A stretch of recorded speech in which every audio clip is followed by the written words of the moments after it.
When I drive around, I ask Democrats, who'd you vote for? Did you vote? So many say they didn't vote, and I ask why.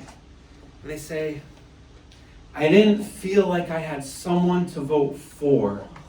And I understand that. And I'm giving you someone to vote for. I'm giving you something to believe in. I'm standing on my own career record of service and achievement. Because when the Defense Intelligence Agency needed someone to lead a briefing team to United Nations ambassadors, they chose me to lead that team.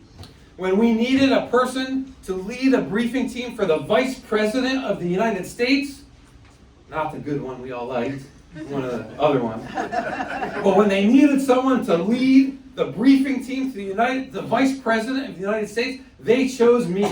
That was my name, my reputation on the line. In the Pentagon, when we rolled out a $160 billion budget, I had to know every line item from aircraft down to MREs. That was my name and my reputation on the line. And finally, last year when I saw the Trump administration policy of a cruel and unnecessary book ban at the United States Naval Academy, that's my school. These are the next generation of military leaders. These are grown adults.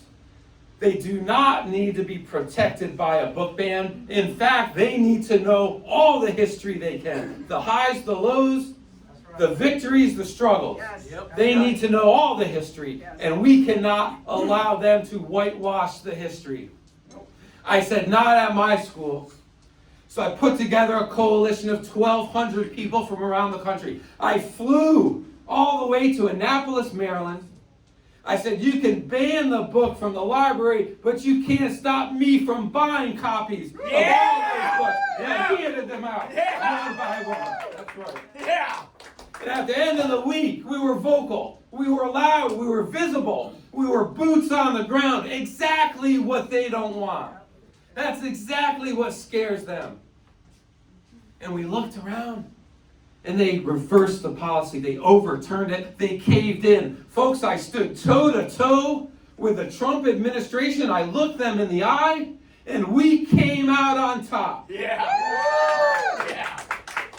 I flew back to Texas, and I said, folks, we've got something here. We've got a spark.